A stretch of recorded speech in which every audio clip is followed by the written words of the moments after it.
Toto je jednoduchá modlitba, ktorá víťazí. No toto je viac ako malorážka. Toto má presnú strelu.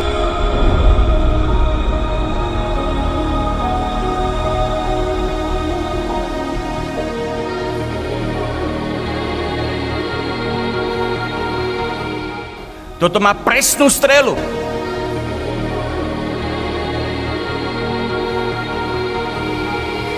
A viete, akú presnú strelu to má?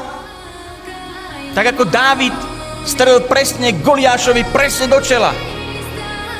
Modlitbou Zdráva z Mária, modlitbou Raduj sa Bohorodička, modlitbou Bohorodice Divo. Tráfiame presne do čela Satanovi. Preto dnes chcem vyvýšiť túto modlitbu, chcem povedať o moci svätého Ruženca. O moci svätého Ruženca. Všetky modlitby sú úžasné, ale všimnite si, Panna Mária od Lourdes, kedy sa zjavila Bernadete, tak o ničom inom nehovoril, len o svätom Ruženci. A všade nás zýva modlitbe svätého Ruženca.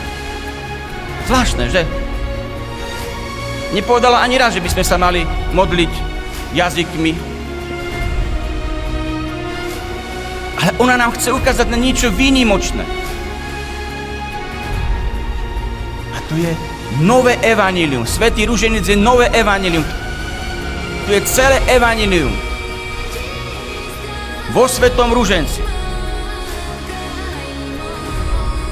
Vo Svätom Ruženci.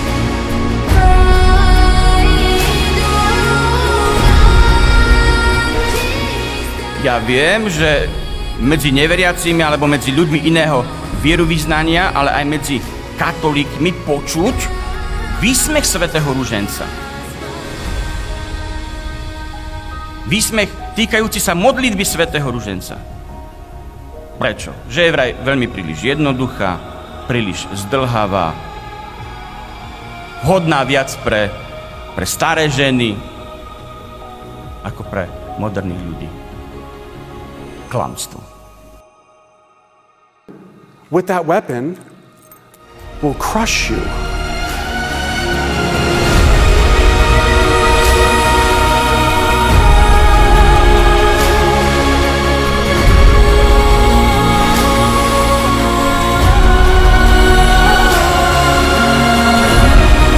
Pretože Máriným povolaním z knihy Genesis, 3. kapitola, 15. verš a z knihy Zjavenia, 12. kapitola, je poraziť Satana. Toto je Máriné povolanie. A keď ja sa stávam jej dieťaťom, tak je to aj mojím povolaním. Víťazstvom Márínho srdca.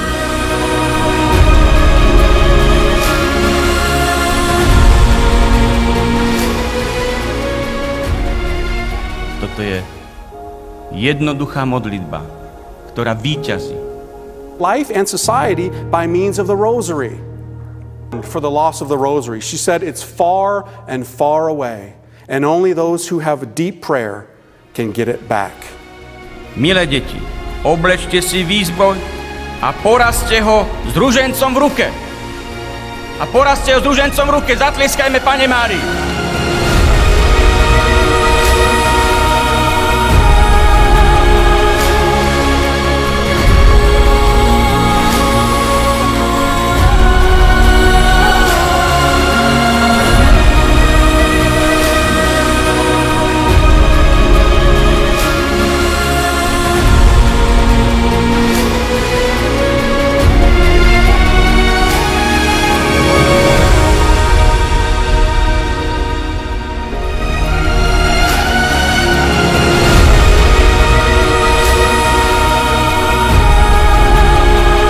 Mária vo Fatime a v prvom zjavení hovorí čo?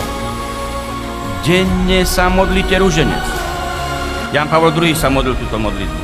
Svätý Ludvík Maria Grignon z Montfortu sa modlil túto modlitbu. Svätý Don Bosco, svätý Alfons Liguori, svätý Páter Pio, svätá matka Teresa, svätá Tereska Ježišková, svätá Gemma. Prečo sa ho modlili?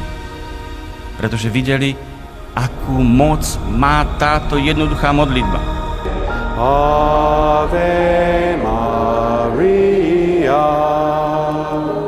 Jej nepoškvrnené srdce zvíťazí. Fatimské posolstvo. Jej nepoškvrnené srdce zvíťazí.